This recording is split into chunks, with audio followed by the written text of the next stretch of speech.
بسم اللہ الرحمن الرحیم ایاک نعبد و ایاک نستعین۔ السلام علیکم، میں منیر شاکر۔ اسلام کے خلاف ہونے والی سازش کے بارے میں عرض کر رہا ہوں۔ اس میں اب میں ذکر کرنا چاہتا ہوں عیسائیت کے اثرات اسلام پر۔ ظاہر ہے یہ سبھی یہودیت اور عیسائیت اور صابرہ اوران اور مجوسی اور نصرانی یہ سبھی شامل تھے۔ اب خاص کر یہ ذرا تھوڑا سا مخصوص ذکر عیسائیت کے اثرات۔ اور جبر کا عقیدہ عیسائیت کی بھی بنیاد تھا۔ اب وہ جبر بات وہی ہے، عقیدہ جبریہ اور تقدیر والا مسئلہ، یہاں سے سازش شروع ہوتی ہے اسلام کے خلاف، ہمارے عقیدے کے خلاف جو چیز ہے وہ ادھر سے شروع ہوتی ہے۔ جبر کا عقیدہ عیسائیت کی بھی بنیاد تھا۔ یہ عقیدہ کہ انسانی بچہ پیدائشی طور پر گنہگار پیدا ہوتا ہے، عیسائیوں کا یہ عقیدہ ہے، اور انسان کا کوئی عمل اس اولین گناہ کے دبے کو دور نہیں کر سکتا۔ خالصتاً جبر ہے۔ پھر اناجیل کی روح سے، انجیل کی جمع اناجیل، یہ 3-4 کتابیں ہیں انجیل کی روح سے حضرت عیسیٰ علیہ السلام نے اپنے آخری لمحات میں یہ دعا مانگی تھی کہ خدایا تیری مرضی پوری ہو نہ کہ میری مرضی۔ یہ راضی برضا رہنے کے عقیدے کی بنیاد تھی، ہے نا، ہمارا عقیدہ بھی راضی برضا رہنا۔ ایک اور بھی میں یہاں تھوڑا سا یعنی کہ کیا لفاظ ہیں حضرت عیسیٰ علیہ السلام کے، خدایا تیری مرضی پوری ہو نہ کہ میری مرضی۔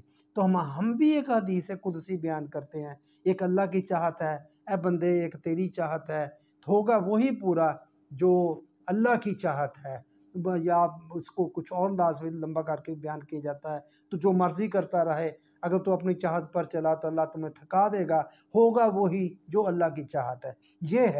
یہ باطل عقیدہ، یہ حضرت عیسیٰ علیہ السلام کی طرف سے منسوب دعا خدایا تیری مرضی پوری ہو نہ کہ میری مرضی، یہ راضی برضا اب بھی ہمارا یہی عقیدہ ہے۔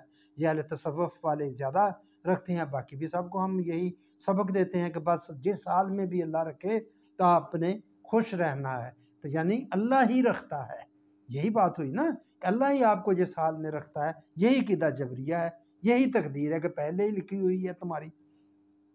یہ راضی برضا رہنے کے عقیدے کی بنیاد تھی۔ چنانچہ تاریخ کی روایت کی روح سے غیلان دمشقی جو قبطی الاصل تھا، یہ قبطی اصل یعنی کہ مقامی بندہ تھا، نے عقیدہ جبر کو ایک نصرانی سے اخذ کیا تھا جو مسلمان ہو گیا تھا اور بعد میں پھر عیسائیت کی طرف پلٹ گیا تھا۔ خیر و شر کی ثانویت کا عقیدہ یہودیوں کے ہاں بھی موجود تھا۔ جب بابل کی اسیری کے زمانے میں بنی اسرائیل یعنی یہودی کو کسریٰ کے زیر اقتدار علاقہ کے قرب و جوار میں رہنے کا اتفاق ہوا تو ان کا خلط ملط ایرانیوں کے ساتھ لازمی تھا، وہ مل جل گئے سارا۔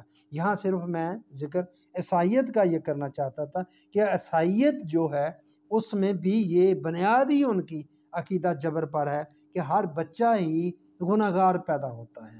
ہم تو کہتے ہیں کہ بچہ جو ہے اس کی سلیٹ صاف ہوتی ہے، آگے وہ خود بنتا ہے، اس کو ماحول بناتا ہے، گھر والے بناتے ہیں، جو ہے وہ خود بنتا ہے، اس کی سلیٹ پر وہ اپنا مقدر خود لکھتا ہے، نہ کہ کوئی پہلے سے لکھا ہوتا ہے، پہلے سلیٹ تختی صاف ہوتی ہے۔ تو یہ بہرحال یہاں یہ بات میں آپ کے سامنے جو عرض کرنا چاہتا تھا کر دی کہ تیری مرضی پوری ہو نہ کہ میری مرضی۔ عیسائیوں کا یہ عقیدہ ہے تو ہمارا بھی یہی عقیدہ ہے، راضی برضا، آپ جس حال میں بھی ہیں آپ خوش رہیں، اللہ آپ کو رکھتا ہے۔ یہ تھا عیسائیت کا اثر اسلام، یہ جو سازش ہوئی اسلام کے خلاف اس کا عیسائیت کا اثر میں آپ کے سامنے بیان کر رہا تھا۔ تو مہربانی آپ نے میری بات سنی، آگے بھی انشاءاللہ ہمیں یہ ذکر اس کا کرتے ہیں اسلام کے خلاف کیا کچھ ہوا۔